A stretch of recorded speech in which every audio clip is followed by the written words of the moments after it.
সেই ঘটনাগুলোই প্রচার করি যেই ঘটনাগুলো কেউ সংগ্রহ করেছেন তার বন্ধুর কাছ থেকে, বা যেই ঘটনাগুলো ঘটেছে বন্ধুদের সাথে। অর্থাৎ আমরা আপনাদের ইন্সপায়ার করি বন্ধুর সাথে হারিয়ে যেতে ভয়ের রাজ্য অচিনপুরে।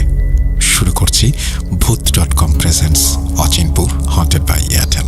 চলুন কথা না বাড়িয়ে ঘটনায় যাওয়া যাক। যেভাবে লেখা আছে আমি সেভাবেই পড়ে শোনাচ্ছি। আসসালামু আলাইকুম রাসেল ভাই ও ভূত.com এর শ্রোতা বন্ধুরা, আশা করি সকলেই ভালো আছেন এবং সুস্থ আছেন। আমি মোহাম্মদ সাবিত আলম লিখছি ময়মনসিংহ বিভাগ থেকে। আজ আমি যে ঘটনাটি আপনাদের সামনে নিয়ে এসেছি সেই ঘটনাটি আমাকে বলেছেন আব্দুর রশিদ নামের একজন ভদ্রলোক। আজ কথা না বাড়িয়ে সরাসরি ঘটনায় চলে যাব। ঘটনাটি উনি আমাকে যেভাবে বলেছেন আমি সেভাবেই আপনাদের সামনে উপস্থাপন করছি। অনিচ্ছাকৃত ভুল ত্রুটির জন্য ক্ষমা প্রার্থনা করছি। বলছেন আব্দুর রশিদ।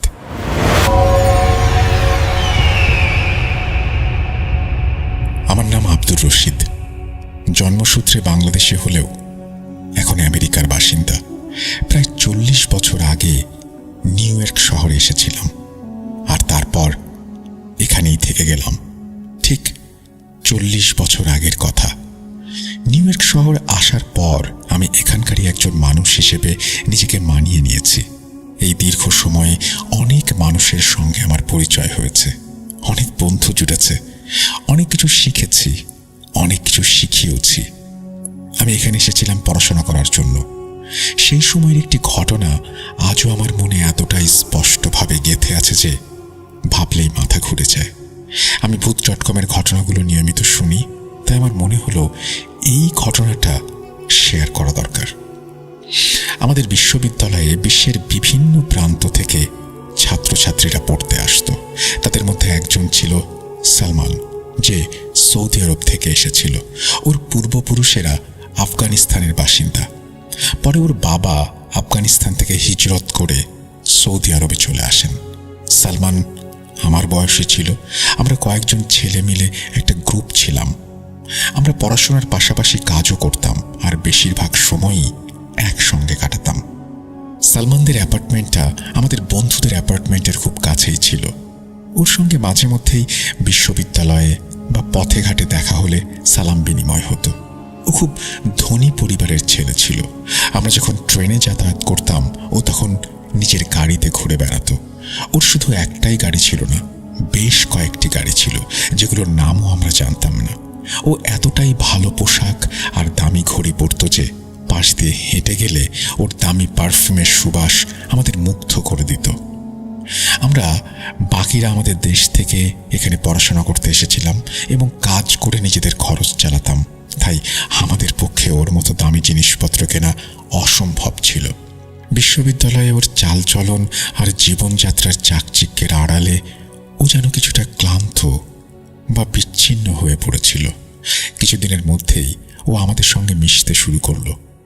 প্রায় যখন আমরা কোনো বিষয় নিয়ে আলোচনা বা তর্কে মাপতাম, ও আমাদের সামনে এসে বসত এবং আলোচনায় অংশ নিত। ওর জ্ঞান ছিল অসাধারণ। ও খুবই ধৈর্যশীল একটি ছেলে ছিল। মাঝে মাঝেই ও আমাদের ওর বাপ দাদার বীরত্বের গল্প শোনাত। ওর দাদা কোনো এক যুদ্ধবাজ গোষ্ঠীর সর্দার ছিলেন এবং জীবনের একটা বড় অংশ পাহাড় আর জঙ্গলে কাটিয়েছেন। আমি ধীরে ধীরে ওর সঙ্গে ঘনিষ্ঠ হয়ে খুব ভালো বন্ধু হয়ে উঠলাম। ওর কথায় যেন জাদু ছিল। আমি ওর শোনানো নানান বিষয়ের নানান গল্পগুলো খুব পছন্দ করতাম। ওর কথা বলার ভঙ্গিটাও ছিল দারুণ। ও এমনভাবে কথা বলতো যে আমরা সবাই ওর কথায় মগ্ন হয়ে যেতাম।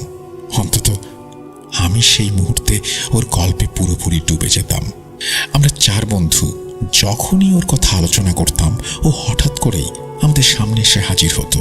আমরা মাঝে মাঝে অবাক হয়ে জিজ্ঞেস করতাম, আমরা যে তোর কথা বলছি সেটা তুই বুঝলি কি করে সালমান? তুই ঠিক যেন কোনো প্রেমিকার মতো আমাদের সামনে এসে হাজির হোস। কাহিনী কি? জানিয়ে রাখি যে আমরা 4 বন্ধু একটাই অ্যাপার্টমেন্টে থাকতাম, আর ও আমাদের 2-1টা অ্যাপার্টমেন্ট পরেই থাকতো। আমরা প্রায়ই সপ্তাহান্তে ওকে ডাকতাম, কখনো বারবিকিউ পার্টিতে, কখনো একসঙ্গে সিনেমা দেখার জন্য। কিন্তু ও কখনো আমাদের ওর অ্যাপার্টমেন্টে যাওয়ার জন্য ইনভাইট করেনি। আমরা ভাবতাম এর কারণটা কি? মানুষ তো সৌজন্যের খাতিরে হলেও ইনভাইট করে, অথচ আমাদের অ্যাপার্টমেন্টে প্রায় প্রতি সপ্তাহেই ওকে পাওয়া যেত। এমন নয় যে আমরা ওর আশাটা খুব অপছন্দ করতাম, বরং আমরা নিজেরাই ওকে আমন্ত্রণ জানাতাম। আমরা একসঙ্গে খুব ভালো সময়ও কাটাতাম, কিন্তু মাঝে মাঝে ও কথা বলতে বলতে হঠাৎ থেমে যেত এবং তারপর একদম চুপ হয়ে যেত। আমি 2-3 বার বিষয়টি লক্ষ্য করেছি। একদিন ওকে জিজ্ঞেস করলাম, কথা বলতে বলতে হঠাৎ চুপ হয়ে যাস কেন? পুরো কথাটা তো শেষ করবি। ও বলল, আসলে তাড়াহুড়ায় এমনটা হয়, মাঝে মাঝে মুখ ফসকে এমন কথা বেরিয়ে যায় যা হয়তো বলা উচিত ছিল না। এই বলে সে ব্যাপারটা ঠাট্টা করে উড়িয়ে দেয়।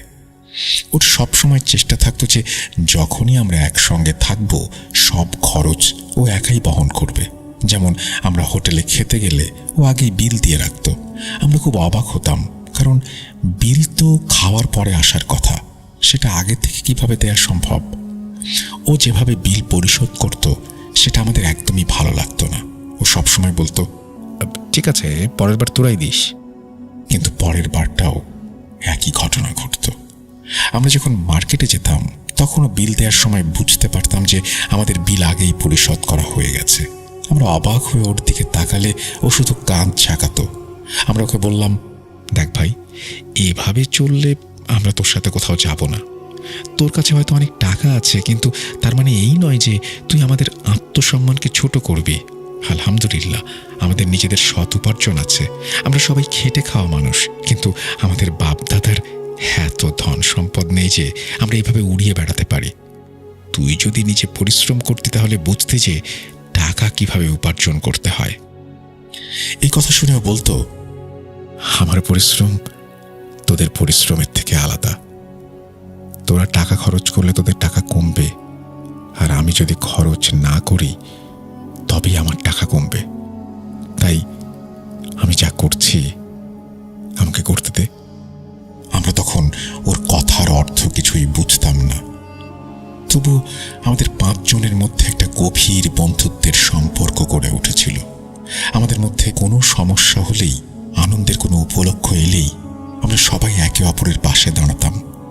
এভাবেই দিনগুলো চলছিল। আমাদের আসাদ নামের একজন বন্ধু ছিল।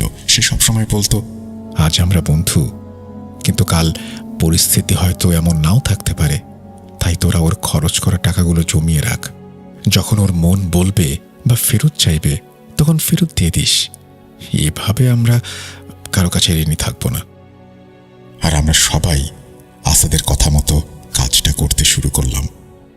একদিনও আমাদের সঙ্গে বসেছিল। সেদিন আমরা একটা হরর মুভি দেখার পরিকল্পনা করছিলাম। ও যখন জানতে পারলো যে আমরা হরর মুভি দেখব, তখন ওর আচরণটা অদ্ভুত হয়ে গেল। ও বলল, না, হরর ফিল্ম দেখা চলবে না। সে সময় একটা খুব জনপ্রিয় হরর ফিল্ম মুক্তি পেয়েছিল। আমরা সবাই মিলে সেটা দেখতে চেয়েছিলাম, কিন্তু শেষ পর্যন্ত ওর কথা মেনে নিতে হলো। আমাদের মনে হচ্ছিল ও এমন একটা ভান করছিল যেন সিনেমা শুরু হওয়ার আগেই উঠে চলে যেতে পারে। আমাদের মধ্যে কয়েকজন বন্ধু ওকে ঠাট্টা করে বলেছিল, তুই ভীতু নাকি? একটা সিনেমা দেখে ভয় পেয়ে যাস? যাই হোক, শেষ পর্যন্ত ও আমাদের সঙ্গেই বসে গেল। সিনেমা যখন ক্লাইম্যাক্সে পৌঁছালো, সবাই খুব আগ্রহ নিয়ে দেখছিল, কিন্তু আমার চোখ বারবার সালমানের দিকে যাচ্ছিল। ও কখনো মুখ ঝাঁকাচ্ছিল, কখনো অন্যদিকে তাকাচ্ছিল। ওর নজর টিভির দিকে ছিল না, কিন্তু ওর ভেতরের অবস্থা দেখে মনে হচ্ছিল খুব অস্থির। মনে হচ্ছিল ওর ভেতরে কিছু একটা ফেটে পড়বে। হঠাৎ করে ও কাঁপতে শুরু করলো আর মাথাটা হাঁটুর মধ্যে গুঁজে দিল। আমি অন্য বন্ধুদের দিকে তাকালাম। সবাই সালমানকে অদ্ভুত দৃষ্টিতে দেখছিল। ঠিক সেই মুহূর্তে বাইরের দরজায় কেউ জোরে জোরে আঘাত করতে শুরু করলো। মনে হচ্ছিল যেন অনেকে মিলে দরজায় হামলা চালাচ্ছে। এই ধাক্কাধাক্কি এতটাই সারপ্রাইজিংলি শুরু হয়েছিল যে আমরা সবাই ভয়ে লাফিয়ে উঠলাম, কিন্তু সালমানের ওপর এর কোনো প্রভাব পড়ল না। ও আগের মতোই হাঁটুতে মাথা গুঁজে বসে রইল। আমাদের কারো দরজার কাছে গিয়ে দেখার সাহস হচ্ছিল না। দরজাটা প্রচণ্ড শব্দ করে কাঁপছিল। তখন আমরা চারপাশ থেকে একটা তীব্র চিৎকারের আওয়াজ শুনতে পেলাম। আমি আর কিছুই বুঝে উঠতে পারছিলাম না। আমি আর এগোতে পারলাম না। সঙ্গে সঙ্গে টিভির সুইচটা বন্ধ করে দিলাম। টিভি বন্ধ হতেই ঘরটা যেন জমে গেল। সবকিছুতে এক অদ্ভুত নীরবতা নেমে এলো। দরজায় ধাক্কার শব্দ নিচ থেকে থেমে গেল। আমরা সবাই যেন সাপের মতো জমে গেলাম। কারো সামনে এগোনোর সাহস ছিল না, এমনকি একে অপরের দিকে চোখ তুলে তাকাতেও পারছিলাম না। আমাদের গলা এতটাই শুকিয়ে গিয়েছিল যে মনে হচ্ছিল কাঁটা বিঁধেছে। আমাদের ওঠার বা কথা বলার শক্তি ছিল না। আমরা শুধু একে অপরকে শূন্য চোখে দেখছিলাম। সবার নজর ছিল সালমানের দিকে। ও অনেকক্ষণ ওই অবস্থাতেই বসে রইল। আমাদের মধ্যে এতটাই ভয় কাজ করছিল যে ওর কাছে গিয়ে কিছু বলার সাহসও হচ্ছিল না। কিছুক্ষণ পর ও মাথা তুলতেই আমরা দেখলাম ওর চোখ দুটো টকটকে লাল হয়ে আছে। ও আমাদের দিকে না তাকিয়েই নিজের ওভারকোটটা তুলে নিয়ে দ্রুত অ্যাপার্টমেন্ট থেকে বেরিয়ে গেল। আমরা ওকে আটকাতে পারলাম না, ওর অবস্থা সম্পর্কে কিছু জিজ্ঞেসও করতে পারলাম না। আমাদের শরীর ভয়ে অসাড় হয়ে গিয়েছিল। তারপর কে হরর মুভি দেখতে চাইবে? আমরা নিজেরাই একটা ভয়ঙ্কর অভিজ্ঞতার মধ্যে দিয়ে গেলাম। সালমানের এমন অবস্থা দেখে আমার মনে অনেক সন্দেহ দানা বাঁধল। এমনটা কোনো স্বাভাবিক মানুষের সঙ্গে হতে পারে না। পরের 2 দিন ও বিশ্ববিদ্যালয়ে আসেনি, বাইরে কোথাও দেখা হয়নি। ওর সঙ্গে আমাদের কোনো যোগাযোগ ছিল না, ফোন করলেও ধরেনি। আমরা কিছুই বুঝতে পারছিলাম না আমাদের কি করা উচিত। আমরা ওর বাড়িতে যেতে চাইছিলাম, কিন্তু ভাবছিলাম গেলে ওর কি রিয়াকশন হবে। তারপর ভাবলাম আমাদের তো যেতেই হবে, ওর খোঁজ খবর নেওয়া দরকার। এতদিন ধরেও আমাদের বাড়িতে আসেনি, দেখা দেয়নি, এর চেয়ে খারাপ আর কি হতে পারে। যাই হোক, আমরা ওর বিল্ডিংয়ে পৌঁছালাম। ওর ফ্ল্যাট নাম্বারটা আমরা ঠিক মতো জানতাম না। ওকে আমরা যতবার দেখেছি সবসময়ই ওর বিল্ডিংয়ের বাইরেই দেখেছি। আমরা প্রথম তলায় উঠছিলাম। সিঁড়ি দিয়ে উঠতেই বাঁ দিকের একটা অ্যাপার্টমেন্ট দেখলাম, যেটা ফুল গাছ দিয়ে খুব সুন্দর করে সাজানো ছিল। আমরা নিশ্চিত ছিলাম যে এটা ওর অ্যাপার্টমেন্ট হতে পারে না, কারণ আমাদের ধারণা ও এমন শৌখিন নয়। অ্যাপার্টমেন্টটা দেখে মনে হচ্ছিল এটা কোনো পরিবারের, কিন্তু এক মুহূর্তের জন্য আমি হতবাক হয়ে গেলাম যখন নাম ফলকে ওর পুরো নামটা লেখা দেখলাম। ওর ব্যক্তিত্বের মতোই অ্যাপার্টমেন্টের বাইরে থেকে সুন্দর করে সাজানো ছিল। দেয়ালে সুন্দর ঝুলন্ত গাছপালা ছিল, নিচে কিছু সুন্দর সিনারি রাখা ছিল, আর বাইরের দিকে কিছু শোপিস সাজানো ছিল। আমি এতটাই অবাক হয়েছিলাম যে আমাদের অ্যাপার্টমেন্ট ওদের অ্যাপার্টমেন্টের কাছে কিছুই না। আমরা ভয়ে ভয়ে দরজায় বেল বাজালাম। কিছুক্ষণ পর দরজা খুলল এবং আমরা সামনে সালমানকে দাঁড়িয়ে থাকতে দেখলাম। ও আমাদের দেখে একটু অবাক হলো। আমরা দরজার বাইরে থেকেই বললাম, ভেতরে আসতে বলবি না? ও সরে দাঁড়িয়ে বলল, অবশ্যই, ভেতরে আয়। ও আমাদের জন্য দরজা খুলে দিল। আমরা ওর ঘরের ভেতর প্রথম পা রাখলাম। মনে হচ্ছিল যেন কোনো রাজপ্রাসাদের ভেতরে ঢুকেছি। ঘরটা সুগন্ধে ভরা ছিল। কি দামি আর সুন্দর অ্যাপার্টমেন্ট! এত সুন্দর আসবাবপত্র, মেঝেতে পাতা শৌখিন কার্পেট, সবকিছু যেন নিজের দামের কথা জানান দিচ্ছিল। আমি ভেতর থেকে একটু লজ্জাবোধ করলাম, কারণ আমাদের অ্যাপার্টমেন্টে এমন একটা জিনিসও নেই। ওর অ্যাপার্টমেন্টে কোনো জাঁকজমক ছিল না, কিন্তু এতটাই আলো ঝলমল করছিল যে সাদা পর্দাগুলো আলো পড়ে কাঁচের মতো চিকমিক করছিল। মজার ব্যাপার হলো, আমাদের অ্যাপার্টমেন্টের চেয়ে ওর অ্যাপার্টমেন্টে মাত্র একটা ঘর বেশি ছিল। তবুও ভেতরে ঢুকতেই সেটাকে অনেক বড় মনে হচ্ছিল। এমন লাগছিল যেন আমরা কোনো রাজপ্রাসাদে ঢুকে পড়েছি। আমরা এতটাই অবাক হয়েছিলাম যে ঠিকমতো কথাও বলতে পারছিলাম না। এটা ঠিক যে ও ভালো পোশাক পরত, কিন্তু ওর জীবনযাত্রা ওর পোশাকের চেয়েও এতটা উন্নত হবে সেটা আমরা ভাবিনি। ও আমাদের সোফায় বসতে বলল। তারপর আমি কথা শুরু করলাম। আমি বললাম, ওই দিন তোর শরীরটা একটু খারাপ ছিল, আর 2 দিন তুই বিশ্ববিদ্যালয়ে আসিসনি, তাই ভাবলাম তোর খোঁজ খবর নিয়ে আসি। ও বলল, হ্যাঁ, আমার শরীরটা ভালো ছিল না। কিছুক্ষণ এদিক ওদিক কথা হলো, কিন্তু আমার মনে হচ্ছিল ওর মনটা যেন কোনো দুশ্চিন্তায় ডুবে আছে। এতদিন আমরা একে অপরের সঙ্গে এত খোলামেলাভাবে কথা বলতাম, কিন্তু এখন যেন বুঝতেই পারছিলাম না কি বলবো আর কি বলবো না। আমাদের মধ্যে একটা দূরত্ব অনুভব করলাম। হঠাৎ রান্নাঘর থেকে খাবারের সুবাস আসতে শুরু করলো। আমি বুঝতে পারলাম না, ও তো আমাদের সঙ্গেই বসে আছে, তাহলে রান্নাঘরে কেই সুগন্ধ ছড়াচ্ছে। কিছুক্ষণ পর ও বলল, চল খেতে যাই। ডাইনিং টেবিলে নানান রকম খাবার দেখে আমরা সবাই হতবাক হয়ে গেলাম। কারো মুখ থেকে একটা শব্দও বের হচ্ছিল না। আমাদের তো বিস্ময়ে মুখ বন্ধ হয়ে যাওয়ার জোগাড়। তখন মনে হচ্ছিল আমাদের মাথা যেন একরকম কাজ করছে না, কিছুই ভাবতে পারছিলাম না। খাবারের স্বাদ এতটাই ভালো ছিল, সবচেয়ে মজার ব্যাপার হলো একটা পদও শেষ হচ্ছিল না। আমরা যতই খাবার নিচ্ছিলাম, খাবারগুলো যেন ঠিক একই পরিমাণে থেকে যাচ্ছিল টেবিলের ওপর। এমন দারুণ মশলার ব্যবহার আমরা আগে কখনো খাইনি। ফল, মিষ্টি আরও নানান রকমের পদ ছিল। আমরা এতটাই খেয়েছিলাম যে নিজেরা অবাক হয়ে গিয়েছিলাম যে আজ আমাদের কি হয়েছে।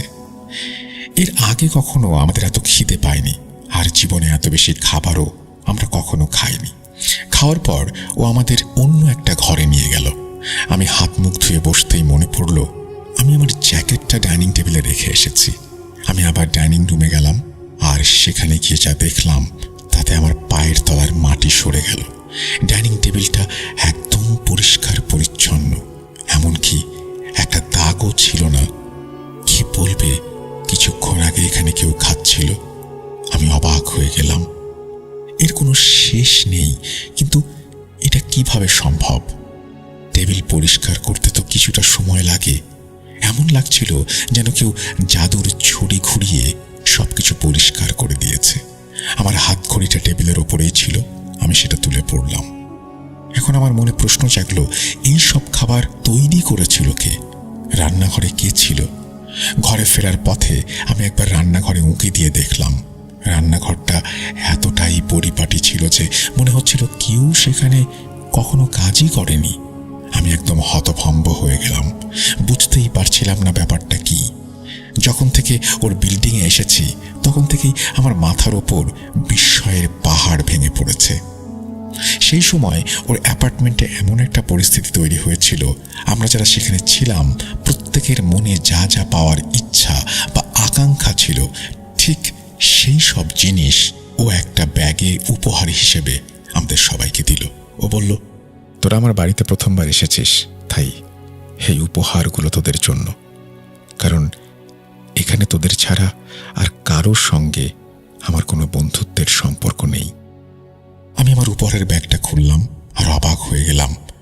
ওর হাতে যে ঘড়িটা আমি দেখতাম, যে সুগন্ধি ও ব্যবহার করত, এবং ওর কিছু পোশাক যেগুলো দেখে আমার মনে হতো যদি আমারও এগুলো থাকতো, সব কিছুই আছে ওই ব্যাগের ভেতরে। যদিও আমি এই ইচ্ছার কথা কখনো কাউকে বলিনি, আমার মন ছাড়া আর কেউ এই বিষয়টা জানতো না। এখন কেউ যদি এতই ধনী হয়, সে অন্যের মনের কথা জানতে পারবে কিভাবে? ধনী হওয়া আর মনের কথা জানতে পারা দুটো ভিন্ন ব্যাপার। আর এই ব্যাপারটা আমাকে খুব অবাক করে দিয়েছিল। জানি না কেন আমার মন মানছিল না যে আমি ওর কাছে এতটা ঋণী হয়ে যাব। এই উপহারগুলো এমন ছিল যার ঋণ হয়তো আমি সারা জীবনেও শোধ করতে পারবো না। আমি ব্যাগটা সামনের টেবিলের উপরে রাখলাম, বললাম, আমি এসব নিতে পারবো না। ও অবাক হয়ে আমার দিকে তাকিয়ে বলল, কেন? আমি বললাম, তুই আমাকে লজ্জিত করছিস। আমি জাস্ট তোর খোঁজ নিতে এসেছিলাম। আমার দিকে আমার বাকি বন্ধুরাও তাকালো এবং তারাও ব্যাগগুলো ওর সামনে রেখে দিয়েছিল এবং বলল, রশিদ ঠিকই বলেছে, আমরা সব নিতে পারবো না। এমন হলে তোর আর আমাদের মধ্যে একটা বড় পার্থক্য তৈরি হয়ে যাবে, কারণ বন্ধুত্বের সমতা থাকাটাই ভালো। আর আমরা তোকে এর বিনিময়ে কিছুই দিতে পারবো না। এভাবে উপহার নিলে নিজেদের ছোট মনে হবে। সালমান অবাক হয়ে আমাদের দিকে তাকিয়ে বলল, আল্লাহর দোহাই, তোরা মানা করিস না। তোদের বন্ধুত্ব আমার জন্য খুবই মূল্যবান। তোদের সঙ্গে আমি যে সময়টা কাটিয়েছি তার দাম আমি কোনোদিন দিতে পারবো না। আর এমনিতেও আমার মতো মানুষের সঙ্গে কেউ বন্ধুত্ব করতে চায় না। সো তোদের মতো বন্ধু পাওয়াটা আমার জন্য বড় উপহারের চেয়েও বড়। এই বলে ও আবার সেই ব্যাগগুলো আমাদের হাতে তুলে দিল।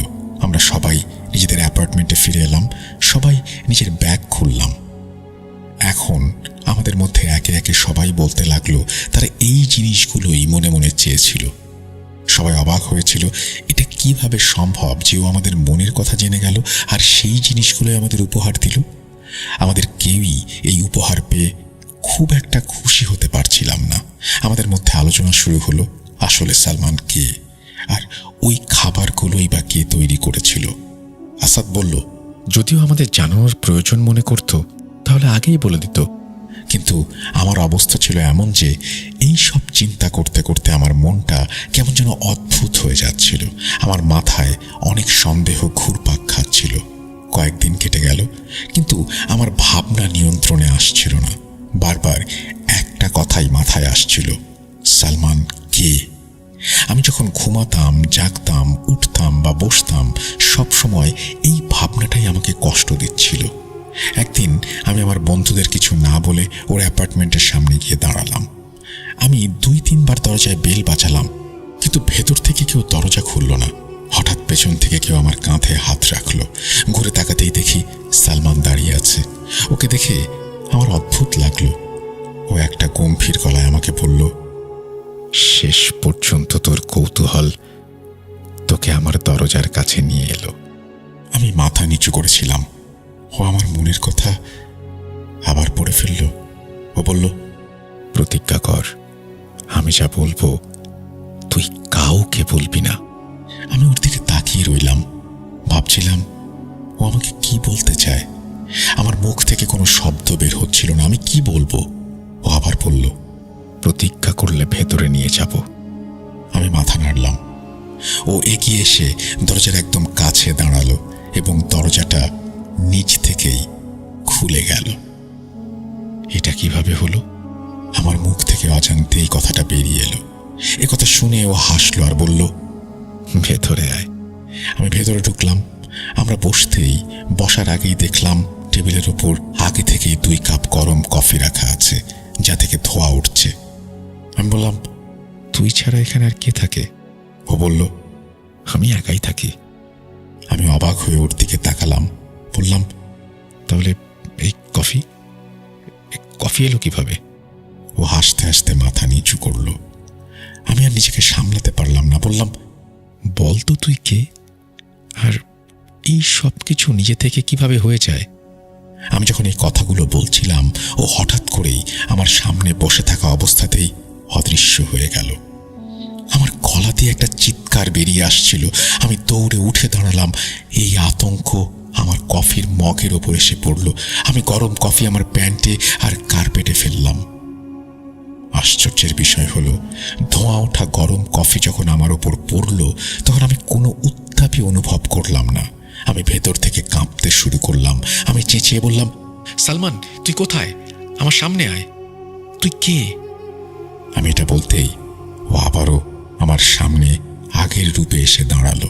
আমি এতটাই ভয় পেয়েছিলাম যে আমার ওপর আতঙ্ক ছেয়ে গেল। আমি ঠিকমতো কথাও বলতে পারছিলাম না। আমার এই পরিস্থিতি থেকে বের হতে সময় লাগছিল। নিজেকে দোষ দিচ্ছিলাম, কেন আমি এখানে এলাম? যদি আমার সঙ্গে কিছু হয়ে যায়, তাহলে আমার কোনো বন্ধু বা পরিচিত কেউ জানতেও পারবে না। তারপর ও আমার খুব কাছে এসে আমার শার্টের কলার ধরে সোফায় বসিয়ে দিল। আমার প্যান্টের যে অংশে কফি পড়েছিল, ও শুধু হাত দিয়ে জায়গাটা ছুঁয়ে দিল, যেন সেখানে কোনো কিছু পড়েইনি এমন মনে হলো। আমি একদম চুপ করে সবকিছু দেখছিলাম। অনেকক্ষণ আমাদের মধ্যে এরকম নীরবতা চলল। তারপর ও বলল, আমি কে সেটাই তুই জানতে চাইছিস, তাই না? জেনে রাখ, আমি একজন মানুষ, আবার আমি জিনও। আমি ওর কথা শুনে ওর মুখের ভাব লক্ষ্য করছিলাম। ও বলল, আমার দাদা আফগানিস্তানে যখন তাদের গোত্রের পক্ষে যুদ্ধ করছিলেন, তখন তিনি একটি পাহাড়ের গুহায় আশ্রয় নিয়েছিলেন। তারা জানতেন না যে কোন গুহায় তারা আশ্রয় নিয়েছেন। ওই গুহাটি ছিল এক জিন গোত্রের সর্দারের মেয়ের বিয়ের আয়োজনের জন্য। দাদা বাইরে শত্রুর উপস্থিতি টের পেয়েছিলেন। এরপর শত্রুরা গুহার ভেতরে ঢুকে আমার দাদার উপরে আক্রমণ চালায়। তখন দাদার তলোয়ারটা অজান্তেই সেই জায়গায় আঘাত করে যেখানে ওই গোত্রের সর্দারের মেয়ের হাজবেন্ড বসেছিল, আর তখনই সেই জিন সেখানে মারা যায়। তারা সব জিনেরা দাদাকে বন্দি করে ফেলে। তারা দাদাকে মেরে ফেলতে চায়। জিনদের গোত্রের সর্দার দাদার সামনে 2টো শর্ত রাখল। হয় ওরা দাদাদের নিজের হাতে মারবে, অথবা যেহেতু দাদা খুব সাহসী, তাই তাকে সর্দারের মেয়ের সঙ্গে বিয়ে করতে হবে। দাদা সেই বিয়েতে রাজি হলেন না, কারণ দাদা তখন নিজেই এক তরুণ ছেলের বাবা, যে সেই যুদ্ধে অংশ নিয়েছিল। এরপর সর্দারের পক্ষ থেকে দাদার ছেলের জন্য বিয়ের প্রস্তাব আসে, আর এভাবেই আমার বাবার বিয়ে একজন জিন কন্যার সাথে হয়। আমার মা একজন জিন, যিনি দেখতে খুব সুন্দর কিন্তু মানুষের থেকে আলাদা, আর আমি তাদেরই সন্তান। আমার মধ্যে সময়ের সঙ্গে সঙ্গে মানুষের এবং জিনের গুণাবলী মিশে আছে।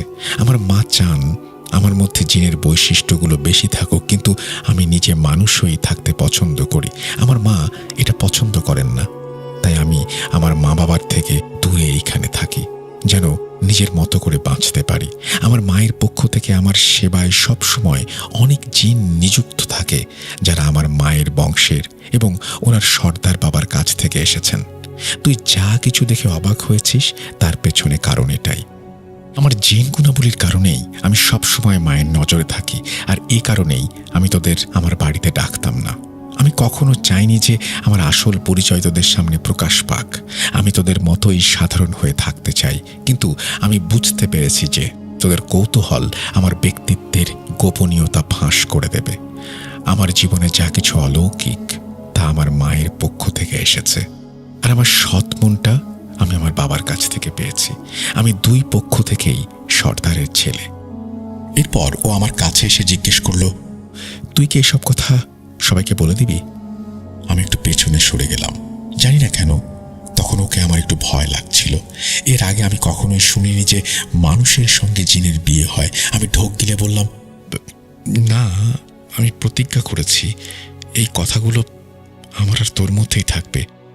এটা বলে আমি দ্রুত সেখান থেকে চলে এলাম, কিন্তু ওর প্রতিটি কথা আমার পিছু ছাড়ছিল না। ওই ঘটনাটা শুনে আমি একটা অদ্ভুত অনুভূতির মধ্যে ডুবে গেলাম। প্রথমে আমার মনে হলো ও হয়তো একটা জিন আমাকে মিথ্যে বলছে, কারণ আমি জানতাম না যে মানুষ আর জিনদের বিয়ের সম্পর্ক হতে পারে। এরপর অনেক দিন আমি ওর মুখোমুখি হইনি, আমার সাহসই হচ্ছিল না। যখন এই চিন্তাটা আমার মনকে পুরোপুরি গ্রাস করে ফেলল, তখন আমি ওখানকার এক মসজিদে গিয়ে একজন আলেমের কাছে এই বিষয়টা জানতে চাইলাম। তিনি অনেক তথ্য সূত্র দিয়ে প্রমাণ করলেন যে এটা সম্ভব এবং এমনটা হয়ে থাকে। আমি এই কথাটা মেনে নিতে অনেক সময় নিয়েছিলাম। এই পুরো সময়টা ও আমার সামনে একদমই আসেনি। আমাকে আমার লড়াইয়ে একাই টিকে থাকতে হয়েছিল, যেন আমি নিজেই সিদ্ধান্ত নিতে পারি যে আমি কি করতে চাই, কি করতে হবে। তারপর যখন আমি কিছুটা সামলে উঠলাম, তখন আমার ভেতরের কৌতূহলটা দমতে শুরু করলো। তখন আমি নিজেই ওর দিকে বন্ধুত্বের হাত বাড়িয়ে দিলাম। জানি না কেন আমার হৃদয় ওর থেকে দূরে থাকতে রাজি ছিল না। এরপর থেকে আমি খুব খেয়াল রাখতাম যেন ওর সামনে জোরে আওয়াজ না হয় বা কোনো হরর মুভি দেখানো না হয়, কারণ এসব জিনিস ওর মধ্যে থাকা কিছু বিশেষ গুণকে ঝাঁকিয়ে তোলে। শুধু ওর ভেতরের গুণগুলোই নয়, আশেপাশের যত অশুভ শক্তি ছিল সেগুলোও ওর ওই গুণের কাছে সক্রিয় হয়ে ওঠে। এই কারণেই সেদিন সেই সিনেমা দেখার সময় দরজায় কেউ জোরে জোরে ধাক্কা দিচ্ছিল আর চিৎকারের আওয়াজ শুনতে পাচ্ছিলাম। অনেক দিন ধরে আমাদের বন্ধুত্ব চলেছিল। তারপর আমার নিজের মনে কিছু ভাবনা এলো। ভাবনাটা এমন ছিল যে ও আমাদের থেকে আলাদা। আমরা একসঙ্গে ছিলাম, ভালো সময় কাটিয়েছি, পড়াশোনা করেছি এবং নিজেদের ক্যারিয়ার গড়ে তুলেছি, কিন্তু আমি কাউকে কখনো জানাইনি যে ও আমাদের থেকে আলাদা বা আমাদের মতো নয়। আজ 40 বছর পর আমি দুনিয়াকে জানালাম যে আমার বন্ধু সালমান কোনো মানুষ ছিল না। এই ঘটনা বলার কারণ হলো 40 বছর ধরে যে বোঝা আমি বয়ে বেড়াচ্ছি সেটা আর থাকলো না। সালমান যদি কোনোভাবে এই ঘটনা শুনে থাকে, তবে আমি ওকে বলতে চাই, সালমান, তোকে আমি শেষ 2 বছরে বাংলা শিখিয়েছিলাম, কারণ আমি জানতাম কোনো একদিন কোনো এক ডায়েরি বা কোনো এক মাধ্যমে হয়তো আমি কাউকে এইটা জানাবো। আমাকে ক্ষমা করে দিস, ভালো থাকিস। এই বলেই রশিদ তার ঘটনা শেষ করেছেন। সাবিত আলম পাঠিয়েছেন এই ঘটনাটি খুবই অন্যরকম, এবং এই ঘটনাটি আমি জানি যে আমার মতো আপনাদেরও অবাক করেছে এবং আপনারা অনেক কিছুই ভাবছেন হয়তো মনে মনে। যাই হোক, সেই ভাবনাগুলো লিখুন কমেন্ট সেকশনে এবং আমি আশা করব যে সাবিত আলম তার উত্তরও দেবেন। আমরা চলে যাব আমাদের পরবর্তী ঘটনায়।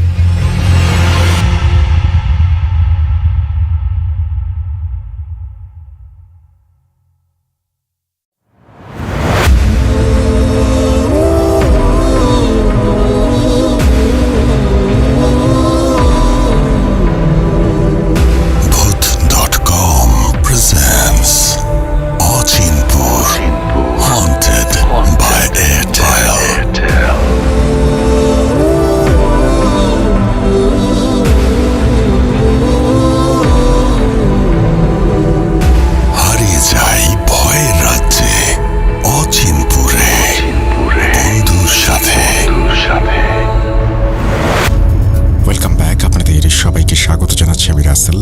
করছি আপনারা সবাই ভালো আছেন এবং ভালোর তলে আছেন।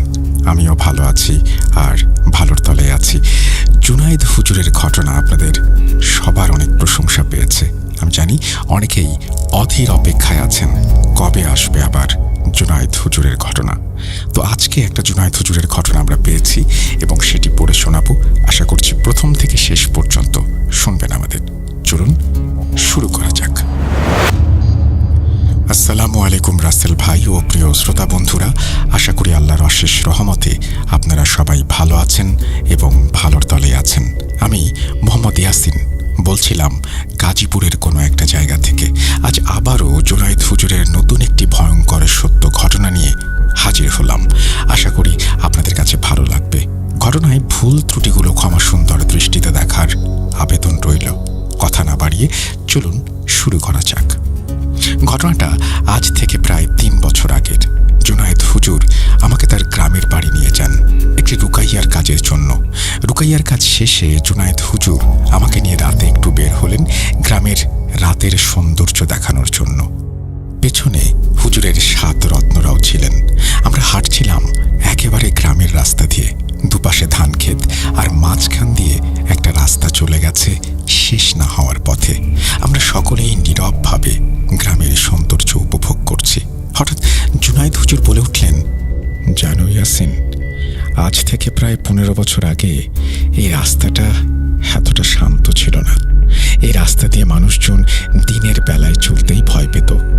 আল্লাহর ইচ্ছায় আমার হাত দিয়েই এই ভয়ের অবসান ঘটেছে। আমি বললাম, হুজুর কি সেই ঘটনা আমাকে বলুন, আমি শুনতে চাই। হুজুর বলতে রাজি হলেন। গভীর অন্ধকারের মধ্যে জুনায়েদ হুজুরের ঘটনা শুরু হলো।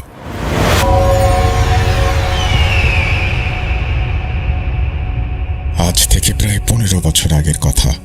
এই রাস্তাকে বলা হতো মৃত্যুর ফাঁদ। প্রতিনিয়ত মানুষ গুম হয়ে যেত। কেউ আগুনের ধোঁয়া দেখত, উড়ন্ত ঘোড়া, লম্বা পাওয়ালা মানুষ, 5 হাত বিশিষ্ট প্রাণীও দেখত। তো আমাদের গ্রামে দক্ষিণ দিকে একটি বাড়ি আছে, সবাই বলে জামাল মিয়ার বাড়ি। জামাল মিয়া ছিল গ্রামের সবচেয়ে ধনাঢ্য ব্যক্তি। তো একদিন সকালে জামাল মিয়া আমার বাড়িতে এসে হাউমাউ করে কান্না শুরু করলো। আমার দাদা জিজ্ঞেস করে, আরে জামাল মিয়া না, কি কি হলো, কান্না করছো কেন? জামাল মিয়া বলল, ভাইজান আমার সব শেষ, আমি এখন নিঃস্ব, আমি কি করব, কি হবে? দাদা বললেন, কি হয়েছে সেটা আগে বলো। জামাল মিয়া বললেন, আমার মেয়ে মৃত অবস্থায় বাসায় পড়ে আছে। এই কথা শুনে আমরা দৌড়ে জামাল মিয়ার বাসায় যাই। গিয়ে যা দেখতে পাই তা হয়তো কেউ দেখতে চাইবে না।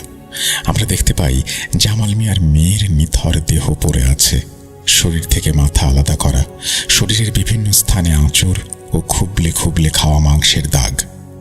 আর তার হাত ছিল না, মেঝেতে রক্তের বন্যা বয়ে গেছে। লাশের পাশে জামাল মিয়ার স্ত্রী অজ্ঞান অবস্থায় পড়ে আছে। জামাল মিয়ার এই একটা মাত্র মেয়ে।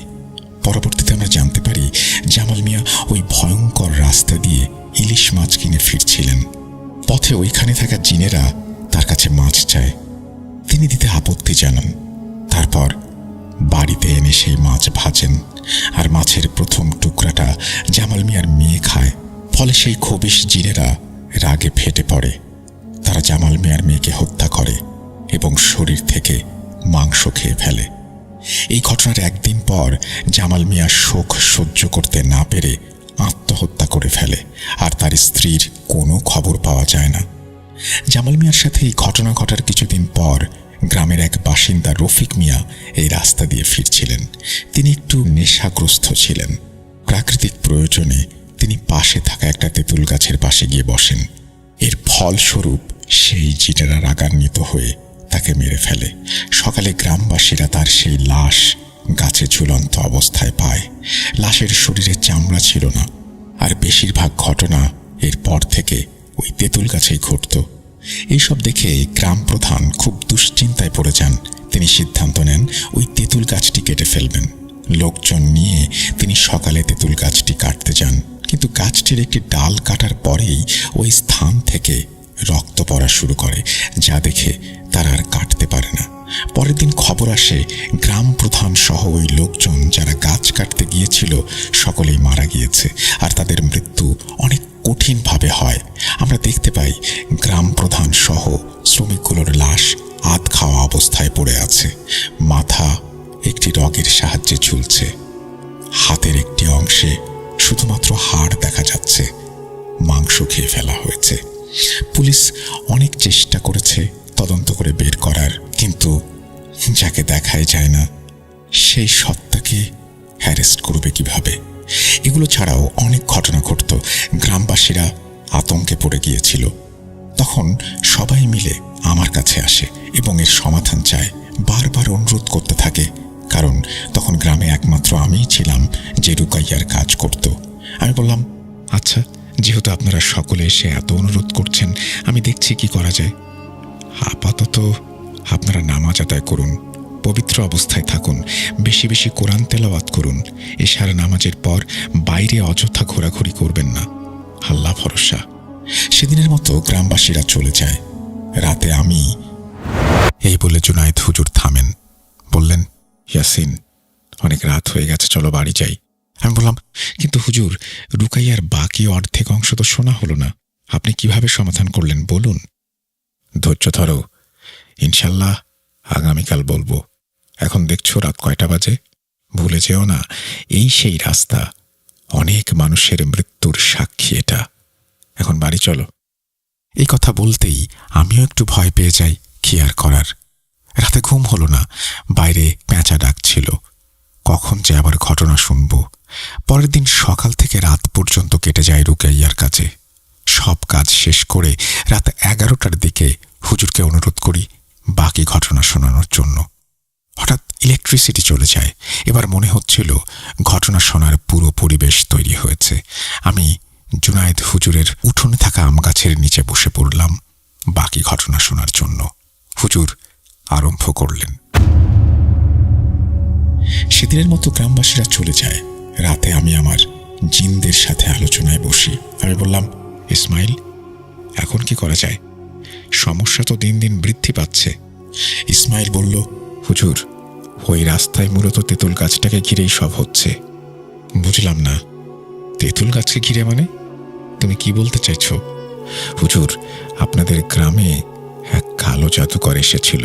সে তার আস্তানার জন্য ওই তেঁতুল গাছটাকে বেছে নেয়। সেখানে খারাপ জিনদের মাধ্যমে মানুষের ক্ষতি সাধন করত। তার কারণে অনেক মানুষ ওই রাস্তায় আত্মহত্যা করেছে। সে নিজেই গাছটাকে পূজা করত। ইবলিশ শয়তানের গোত্রের এক জিন, তার নাম খান্নাস। সে তাকে একবার আহ্বান করেছিল, কিন্তু সঠিক নিয়ম না জানার কারণে খান্নাস জিন তাকে হত্যা করে। পরবর্তীতে খান্নাস জিন সেইখানে তার দলবলকে নিয়ে মানুষের ক্ষতি সাধন করা শুরু করে। সব কথা তো বুঝলাম, কিন্তু এখন উপায় কি? হঠাৎ দরজা ধাক্কানোর শব্দ।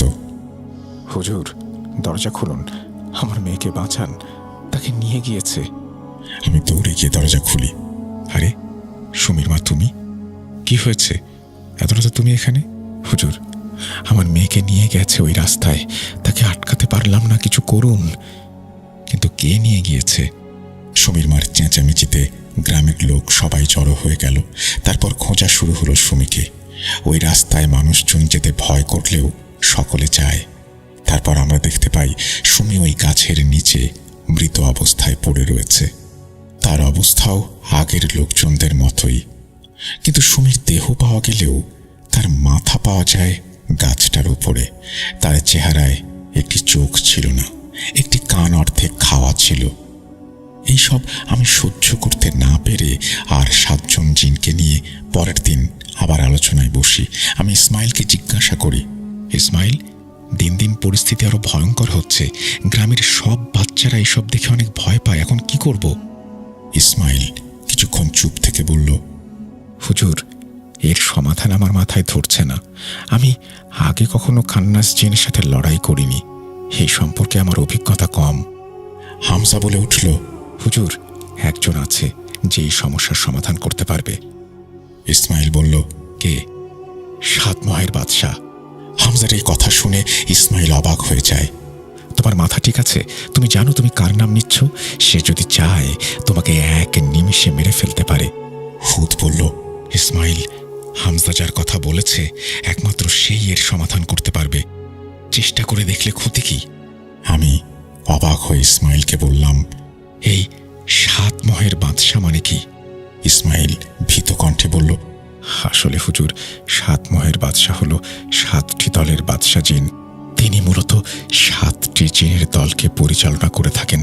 তার দেখা পাওয়া মানে হলো ঘোলা পানিতে মাছ ধরার মতো। তিনি কারো পরোয়া করেন না, সহজে লোকালয়ে আসেন না।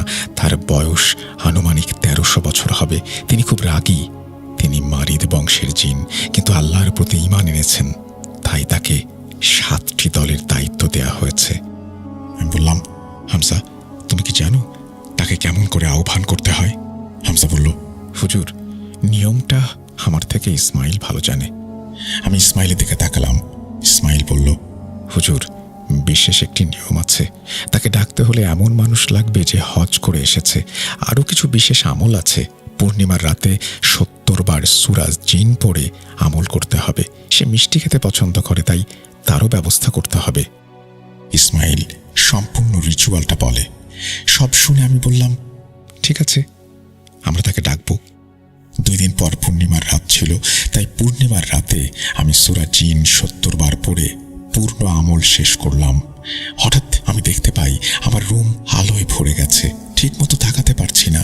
খুব কষ্টে চোখ খুললাম। চোখ খুলে দেখতে পাই একটা পালকি। পালকিটা বহন করছে 4টি আলো। আসলে তারা জিন ছিল। পালকির ভেতর থেকে একটা মিষ্টি আওয়াজ ভেসে আসলো, কে কে আমাকে ডেকেছিস? এত বড় সাহস, আমাকে বিরক্ত করিস? দাঁড়া, তোদের ব্যবস্থা করছি। এবার আমি বললাম, আপনি রাগ করবেন না বাদশা, আপনি শান্ত হন এবং সালাম নিন। ঠিক আছে, দে। এখন আমার জন্য যে মিষ্টি এনেছিস সেটা দে।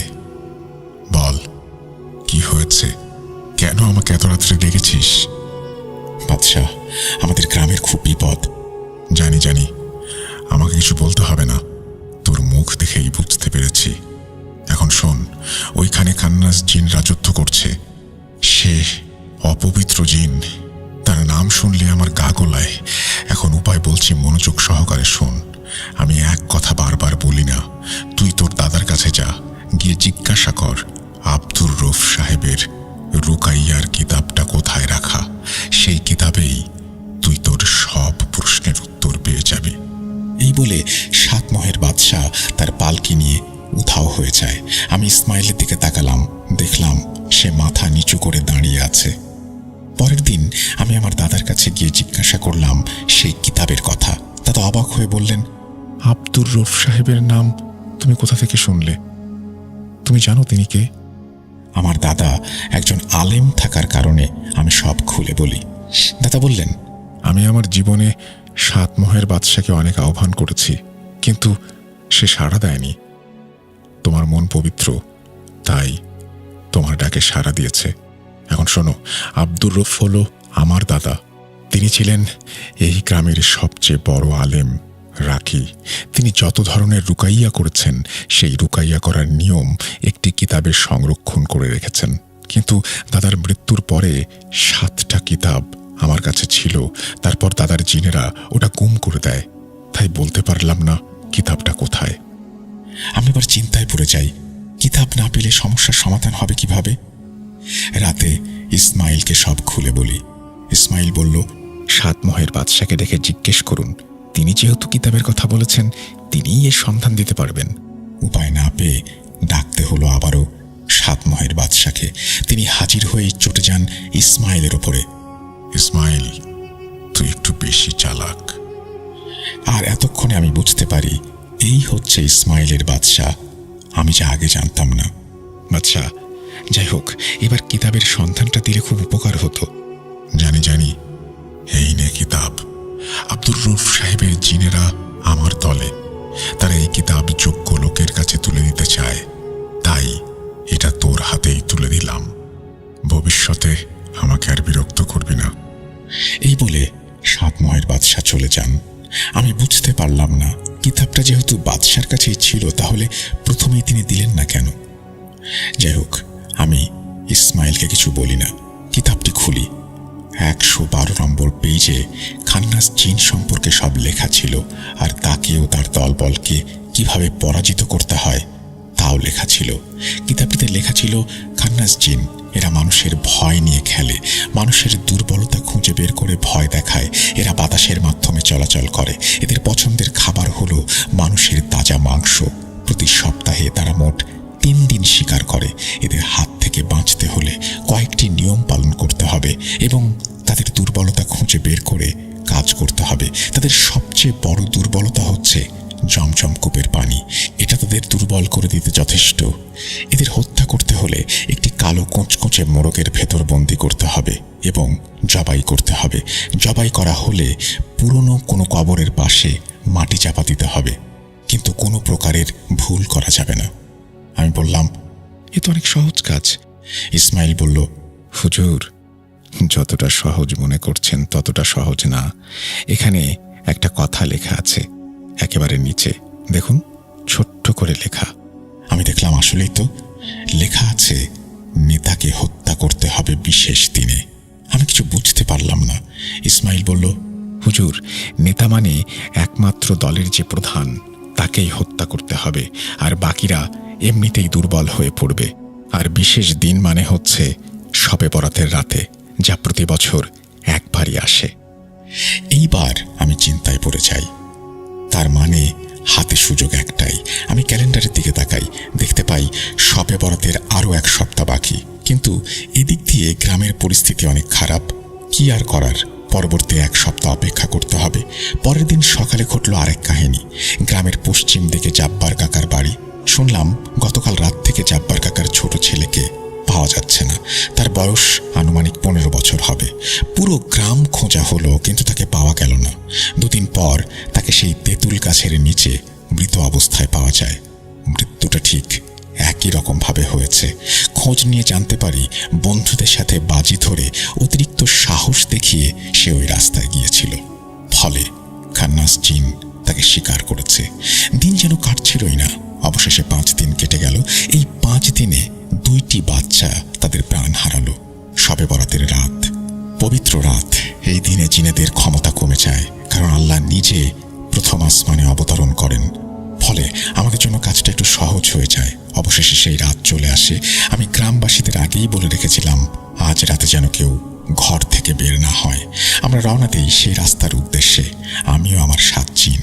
রাস্তায় পৌঁছাতেই চোখের সামনে দিয়ে একটি ঘোড়া উড়ে যায়। এটা আমি কি দেখছি? ইসমাইল বলল, হুজুর, ভয় পাবেন না, এটা খান্নাস জিনের কাজ, আপনি শান্ত হন। আমি আয়াতুল কুরসি পড়া শুরু করি। এরপর মনে হলো পেছন থেকে কেউ আমার বাম কাঁধে হাত রাখলো।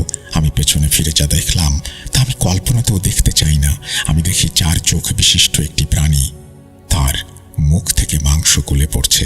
ইসমাইল আমাকে টান দিয়ে সামনের দিকে নিয়ে যায়। হুজুর, আপনার কি মাথা খারাপ? জানেন না এই সব কাজে বের হলে পেছনে তাকানো নিষেধ? আমার কলিজায় আর পানি নেই। আমি তখন নতুন নতুন লুকাইয়ার কাজ শুরু করেছি, এত অভিজ্ঞ নই। ইসমাইল কিছু একটা পড়ে আমাকে ফোঁ দিতেই আমি স্বাভাবিক হয়ে যাই। আর যেই জায়গায় ছিলাম ওইখান থেকে 10 মিনিট হাঁটলেই তেঁতুল গাছটার সামনে পৌঁছাবো। আদনানের হাতে কালো একটা মোরগ ছিল। কিছুটা এগিয়ে যেতেই মনে হলো কেউ আমার পিঠে হাত রাখলো। এইবার আমি পেছনে তাকানোর সাহস পেলাম না। আর একটু এগোতেই দেখতে পাই কে যেন আমার দিকে আসছে। একটু কাছে যেতেই দেখতে পাই মানুষ আকৃতির কিছু একটা, তার মাথা থেকে রক্ত গড়িয়ে পড়ছে। একটি কাক ঠুকরিয়ে ঠুকরিয়ে খাচ্ছে। এসব দেখার চেয়ে আমার যেন মৃত্যুই ভালো। হঠাৎ হামজা আমার কানে কানে বলল, হুজুর, সূরা জিন পড়ুন, সব ঠিক হয়ে যাবে। কিন্তু ওই মুহূর্তে কোনো সূরাই আমার মনে আসছিল না। এবার আমি ভয়ে ভয়ে চোখ খুলি, দেখতে পাই অবয়বটা আর নেই। ইসমাইল বলল, হুজুর, আর দেরি করবেন না, তাড়াতাড়ি হাঁটা শুরু করুন। এইবার আমি আমার চলার গতি বাড়িয়ে দেই। হাঁটতে হাঁটতে মনে হচ্ছিল কেউ আমার পেছন থেকে নাম ধরে ডাকছে। সামনে একটু পরপর কালো কুচকুচে বিড়াল যাচ্ছে। আমি তেঁতুল গাছটি থেকে মাত্র 10 হাত দূরে আমি দেখতে পাই একটা কালো অবয়ব গাছটির মাথায় বসে রয়েছে। আমাকে দেখে সে হাসছে, চোখের পলকে সে নিচে নেমে আসে আর নারী পুরুষ মিশ্রিত কণ্ঠে বলে, সাহসের প্রশংসা করতে হয়। আমার কাছে নিজেই চলে আসলি বলির পাঠা হওয়ার জন্য। আজ আমি তোর অস্তিত্ব মুছে ফেলতে এসেছি। এই বলে আমি আমার পকেটে থাকা জমজমের পানি বের করে তার শরীরে ছুঁড়ে মারি। সে চিৎকার করতে থাকে। তারপর আমি আমার 7 জিন বিশেষ আয়াত পড়তে শুরু করি।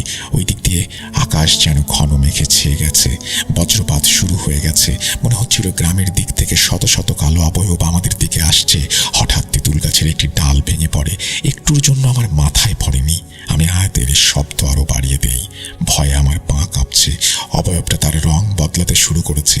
আর দেরি না, তাকে খুব কষ্টে মোরগের মধ্যে বন্দী করে ফেলি। মোরগটি জীবিত থাকা অবস্থায় তার মুখ থেকে রক্ত গড়িয়ে পড়ছে। আদনান মোরগটিকে নিচে রাখলো। আমি ছুরি চালাতে যাব, ঠিক সেই মুহূর্তে মোরগটা দৌড় দিল। ইসমাইল মোরগের পেছনে ছুটতে শুরু করলো। কোনো উপায় না পেয়ে মোরগের পেছন দিকে তাক করে ছুরিটি ছুঁড়ে মারল। মোরগটি মৃত্যুবরণ করল, কিন্তু যেইভাবে জবাই করার কথা ছিল সেটা হলো না।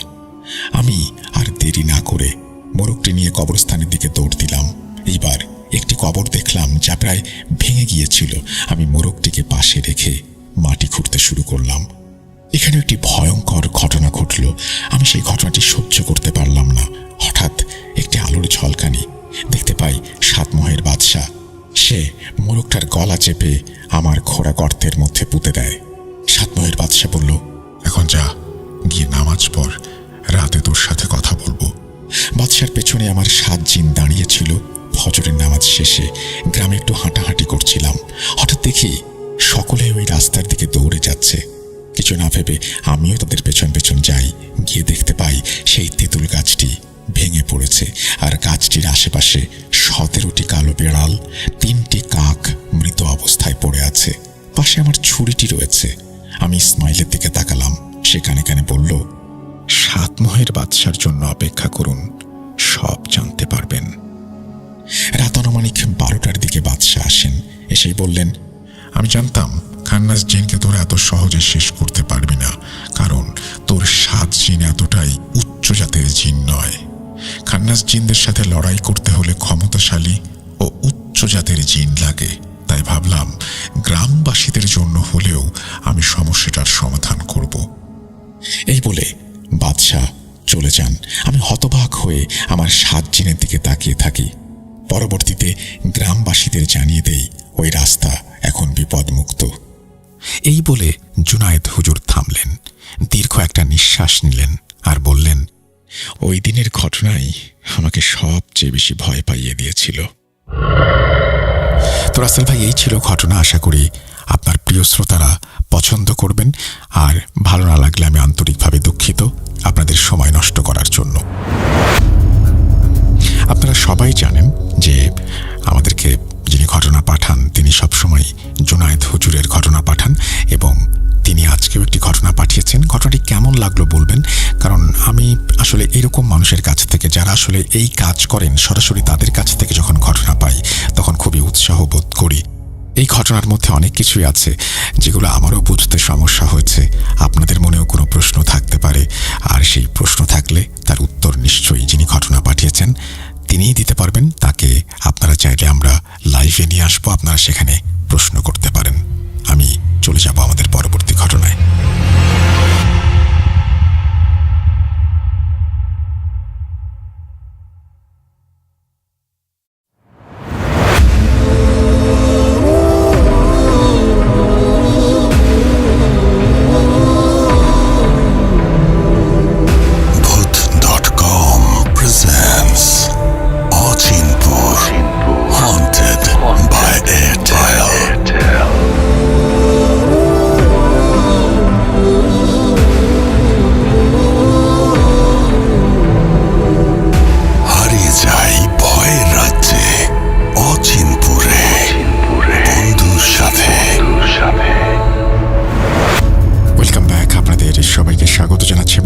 আশা করছি আপনারা সবাই ভালো আছেন এবং ভালোর তলে আছেন। আমিও ভালো আছি আর ভালোর তলায় আছি। যেভাবে লেখা আছে আমি সেভাবেই শুরু করছি আজকের এই ঘটনাটি। আসসালামু আলাইকুম রাসেল ভাই ও প্রিয় শ্রোতা, আমি মোহাম্মদ সিফাত আলম চট্টগ্রাম বিভাগ থেকে লিখছি। আজকের ঘটনাটি আমাদের এক প্রবাসী আঙ্কেলের। ঘটনাটি তখনকার, যখন তিনি তার আরব বংশোদ্ভূত স্ত্রীকে নিয়ে কাতারে থাকতেন। তাদের সাজানো গোছানো সুখের সংসার এক নিমেষেই তছনছ হয়ে যায় এক অচেনা মেয়ের আগমনে। কে ছিল সেই মেয়ে? কেনই বা তার নজর পড়েছিল আঙ্কেলের স্ত্রীর ওপর? এটি কেবল একটি আশিক জিনের ঘটনা নয়, এটি এমন এক লড়াইয়ের গল্প যেখানে ভালোবাসার মানুষকে বাঁচাতে গিয়ে এমন এক মূল্য দিতে হয়েছিল যা ছিল কল্পনার বাইরে। ঘটনায় প্রবেশ করার আগে ঘটনার ভেতরের ভুল ত্রুটিগুলোর জন্য আমি ক্ষমা প্রার্থনা করছি। চলুন তাহলে শুরু করা যাক আঙ্কেলের সেই প্রবাস জীবনের বিভীষিকাময় ঘটনাটি।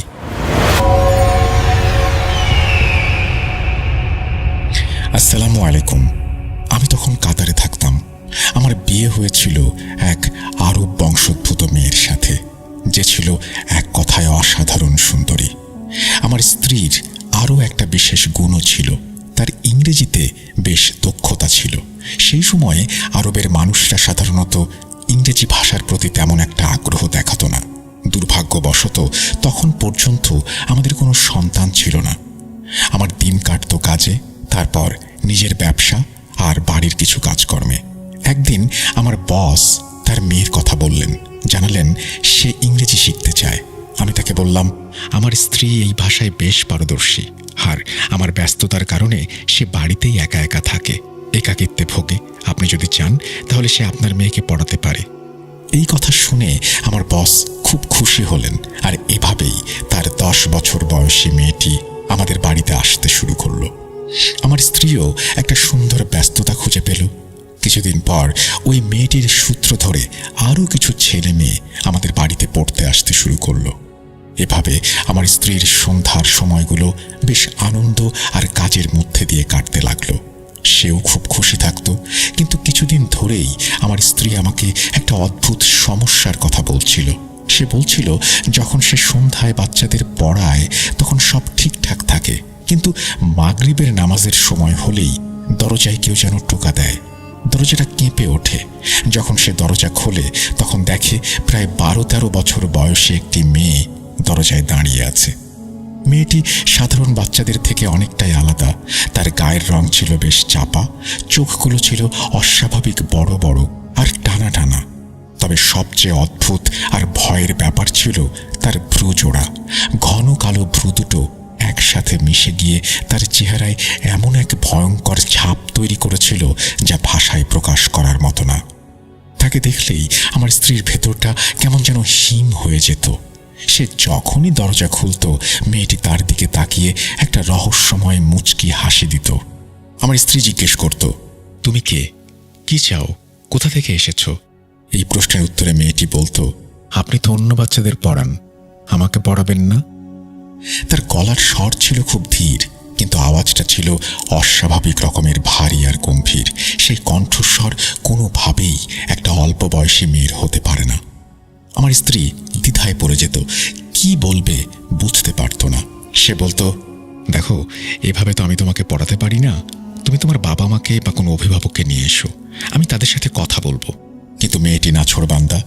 বেশ কিছুদিন ধরে সে প্রতিনিয়ত আসছিল আর একই কথা বলছিল যে সে পড়তে চায়। আমার স্ত্রী পড়ানোর সময় তার এই প্রতিদিনের আশাতে বিরক্ত বোধ করতে শুরু করলো।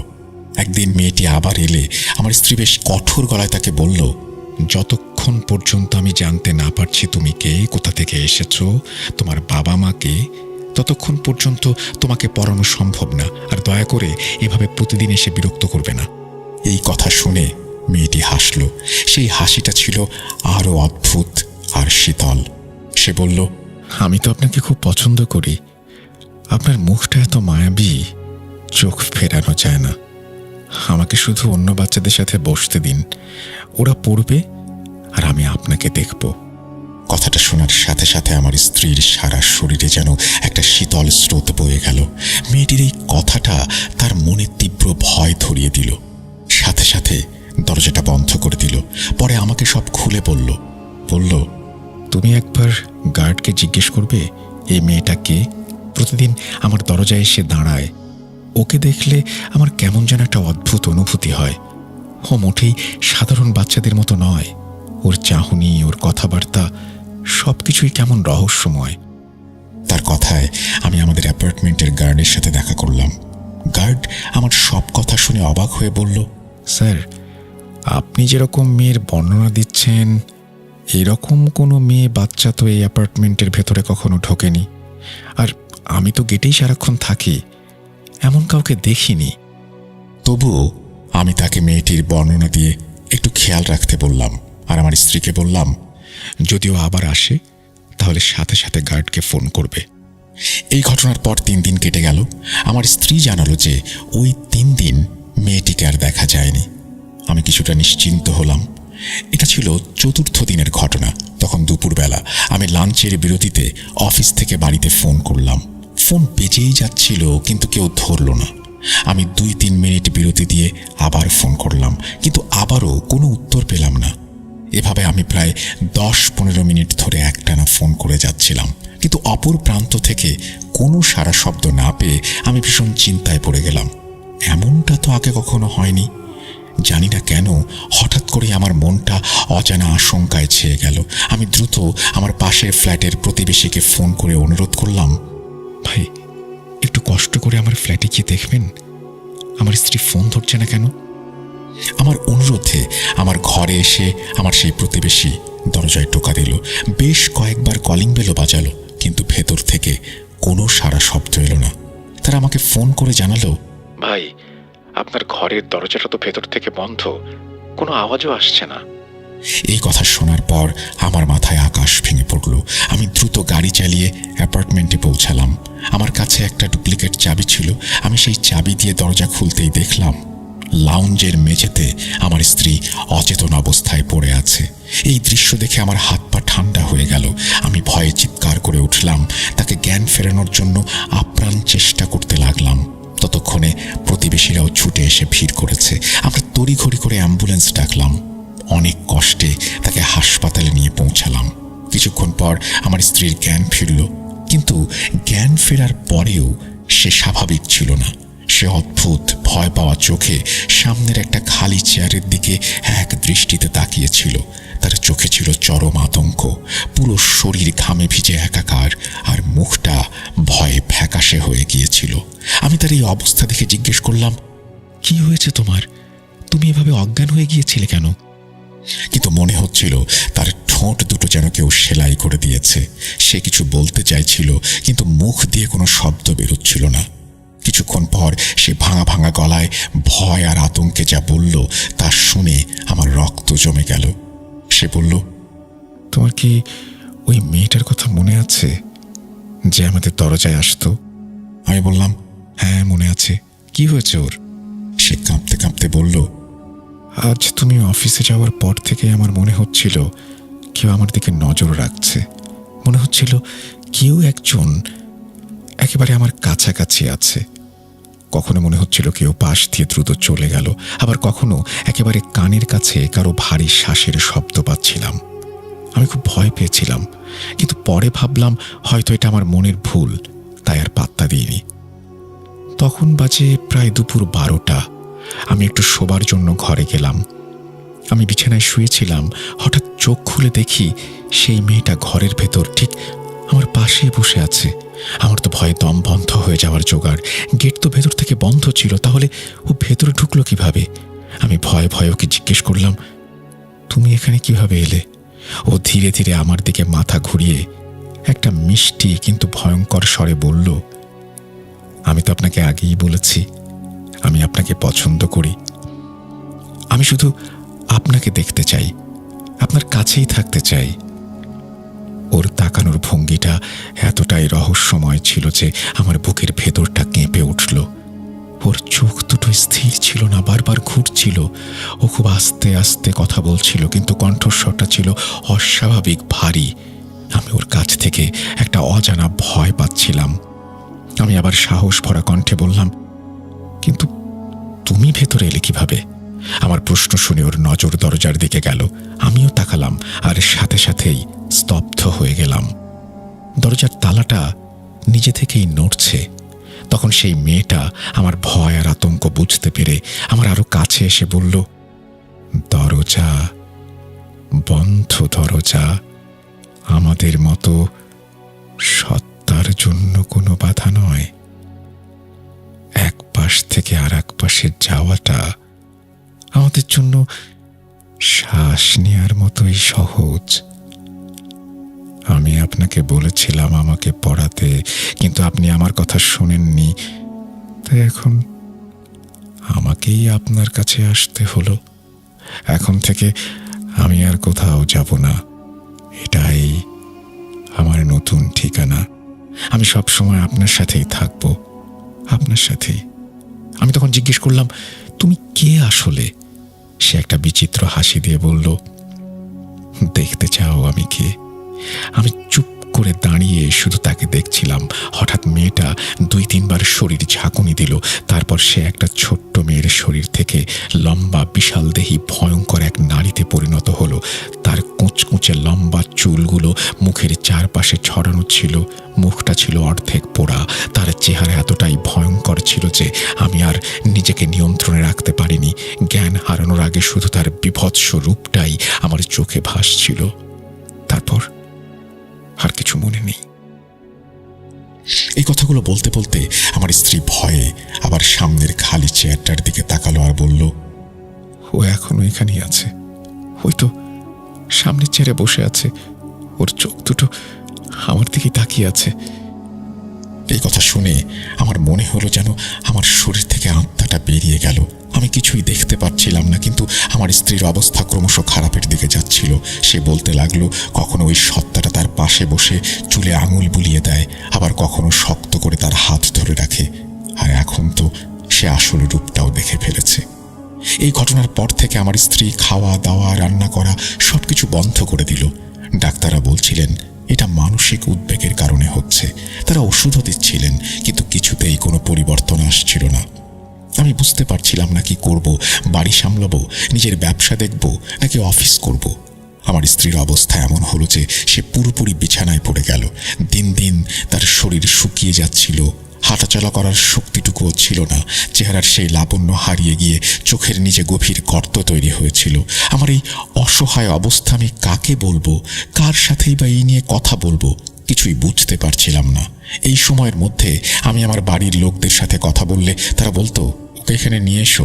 আবার ওর বাড়ির লোকেরা ওকে আরবে নিয়ে যেতে বলতো, কিন্তু আমি ওকে কোথাও নিয়ে যাওয়ার মতো অবস্থায় ছিলাম না। অনেক খোঁজাখুঁজির পর আমি এমন একজনের সন্ধান পেলাম যিনি কাতারে থাকতেন এবং জিনের আসর ছাড়ানোর কাজ করতেন। আমি তৎক্ষণাৎ তার বাড়িতে গিয়ে দেখা করলাম। তিনি আমার স্ত্রীকে দেখে বললেন, এর ওপর একটা জিনের আসর পড়েছে, আর সেই জিনটা ওর সাথেই আছে। কিন্তু সমস্যা হলো জিনটা সাধারণ জিন নয়, ওর ক্ষমতা অনেক বেশি। যদি আমি আপনার স্ত্রীর চিকিৎসা শুরু করি তাহলে খুব সম্ভবত ও আমার ওপর পাল্টা আক্রমণ করবে, এমনকি আমার পরিবারের ক্ষতিও করতে পারে। আপনি এটা বুঝেই দেখুন তার স্বভাব কতটা ভয়ঙ্কর যে সে মাত্র কয়েকদিনের মধ্যে আপনার স্ত্রীর কি অবস্থা করে ফেলেছে। আমি তার কাছে অনেক কাকুতি মিনতি করলাম, কিন্তু তিনি রাজি হলেন না। আশ্চর্যের বিষয় হলো সেই জিনটা সবসময় আমার স্ত্রীর সঙ্গে থাকলেও আমার সামনে কখনো প্রকাশ পায়নি।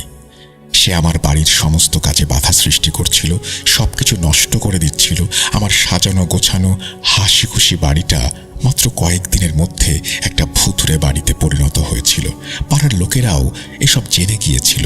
এখন তারা ভয়ে আমার বাড়ির কাছেও ঘেঁষে না। সবাই তো নিজের জীবনকে ভালোবাসে।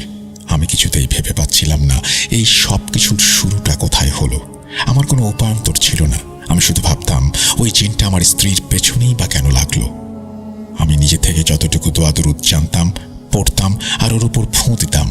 তাতে মাঝে মাঝে ও চোখ খুলতো, 2-1টা কথা বলতো, কিন্তু তারপর আবার আগের মতোই হয়ে যেত। আমি মসজিদের মুয়াজ্জিন, কোরআন পড়ান এমন কারি সাহেব কাউকে বাদ দেইনি। সবাই একই কথা বলল, এটা আশিক জিন, অর্থাৎ প্রেমিক জিন। কিন্তু এর থেকে মুক্তির উপায় কি কেউ বলতে পারছিলেন না। আসলে কেউ সাহসী পাচ্ছিলেন না। অবশেষে আল্লাহর ইচ্ছায় আমাদের এক আত্মীয়ের মাধ্যমে আমি এক আলেম সাহেবের খোঁজ পেলাম, যিনি সেই সময় কাতারেই থাকতেন।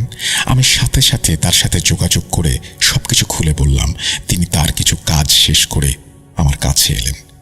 আমার স্ত্রীকে দেখে তিনিও একই কথা বললেন, কিন্তু এবার আমার ধৈর্যের বাঁধ ভেঙে গেল। আমি তার সামনে কান্নায় ভেঙে পড়লাম। আল্লাহর দোহাই লাগে, আমার আমার স্ত্রীকে বাঁচান। ওই জিনটা তো এখন ওকে একেবারে নিজের করে নিতে চায়। আমার এই অবস্থা দেখে তিনি বললেন, এর একটাই সমাধান আছে, আর সেটা হলো ওই জিনকে পুড়িয়ে মারা। কিন্তু এই কাজটা মোটেও সহজ নয়। আগামী শুক্রবার জুম্মার নামাজের পরে এই কাজটা শুরু করব। মাঝখানে প্রতিদিন আমার জন্য কতটা কঠিন কেটেছে তা বলার ভাষা আমার নেই। অবশেষে শুক্রবার এলো। সেদিন আমার স্ত্রীর অবস্থা খুবই খারাপ। সে বারবার অচেতন হয়ে পড়ছিল, এমনকি পানি পর্যন্ত হজম করতে পারছিল না। আমি তাকে ধরে বসেছিলাম, কিন্তু আলেম সাহেব আমাকে আমার স্ত্রীকে বিছানায় শুইয়ে দিয়ে সরে যেতে বললেন। তিনি নিজের সাথে একটা ধুনুচি আরও অনেক জিনিসপত্র নিয়ে এসেছিলেন। যেখানে আমার স্ত্রী শুয়েছিল তার বিছানার পাশে একটা চাদর বিছিয়ে বসলেন। সামনে একটা পাত্রে পানি রেখে ঘরে কয়লার ধোঁয়া দিতে শুরু করলেন। আমি আমার স্ত্রীর বিছানার বাম পাশে বসেছিলাম, ঠিক যেন আলেম সাহেব আমার সামনাসামনি। তিনি কাজ শুরু করার আগে নিজের বাড়ির লোকদের ফোন করে জানিয়ে দিলেন তাদের একটা বিশেষ রক্ষা কবচ বা হিসার মধ্যে থাকতে। আরও কঠোরভাবে নির্দেশ দিলেন যে তিনি ফোন না করা পর্যন্ত কেউ যেন সেই ঘর থেকে বাইরে না আসে। তারপর আরও কিছু বিশেষ নির্দেশ দিয়ে তিনি নিজেও একটা ঘেরের মধ্যে ঢুকলেন এবং আমার চারপাশেও একটা ঘের তৈরি করলেন। ওদিকে কাজ শুরু করতে আমার স্ত্রীর অস্থিরতা দেখার মতো ছিল। সে ছটফট করতে লাগলো, একবার এপাশ একবার ওপাশ করছিল, কখনো বিছানা থেকে উঠে বসছিল, আবার কখনো শুয়ে পড়ে, কখনো উঠে বসে। তখন আলেম সাহেব আরও জোরে জোরে দোয়া কালাম পড়তে শুরু করলেন আর ওই জিনকে হাজির হওয়ার জন্য আদেশ দিলেন। কিছুক্ষণের মধ্যে আমি দেখলাম আমার স্ত্রী এক পাশে ঘুরে বিছানায় ঢলে পড়ল। সে পুরোপুরি অচেতন হয়ে গিয়েছিল, তার কোনো জ্ঞান ছিল না। আলেম সাহেব আমাকে ইশারায় চুপ থাকতে বললেন। তিনি আগেই বলে দিয়েছিলেন কাজের মাঝখানে তুমি কোনো কথা বলবে না। আলেম সাহেব বারবার সেই জিনকে হাজির হওয়ার আদেশ দিলেন। তারপরে ঘরটায় একটা গভীর থমথমে নীরবতা নেমে এলো। আমি আমার স্ত্রীর আশেপাশে কিছু অদ্ভুত আওয়াজ শুনতে পেলাম। মনে হচ্ছিল ঘরে কেউ আছে, কিন্তু খুব অস্থিরভাবে পায়চারি করছে। ঘরের দরজা জানালা সব বন্ধ ছিল, কিন্তু হঠাৎ করে বাতাসের এমন একটা জোরালো শব্দ হলো যে মনে হচ্ছিল কানের পর্দা ফেটে যাবে। আলেম সাহেব আমার স্ত্রীর মাথার ওপর দিয়ে দেয়ালের দিকে তাকিয়ে বললেন, আচ্ছা, তাহলে তুমি এসেছো? কিন্তু আমার চোখে কিছুই পড়ছিল না। হঠাৎ ঘরের পেছন থেকে একটা ভারী গর্জনের আওয়াজ ভেসে এলো। হ্যাঁ, আমি এখানে, আমাকে যেতে দাও। তুই এই মেয়েটাকে অকারণে কেন কষ্ট দিচ্ছিস? কি ক্ষতি করেছে তোর? আমার ওকে ভালো লাগে। চুপ, আমি তোকে আদেশ দিচ্ছি, এখন এখান থেকে দূর হয়ে যা, নিজের জগতে ফিরে যা। আমি ওকে কিছুতেই ছাড়বো না।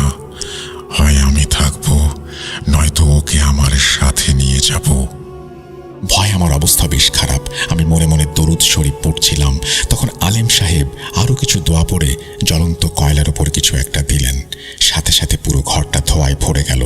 তিনি বললেন, তোর মাথা কেটে ফেলতে হবে।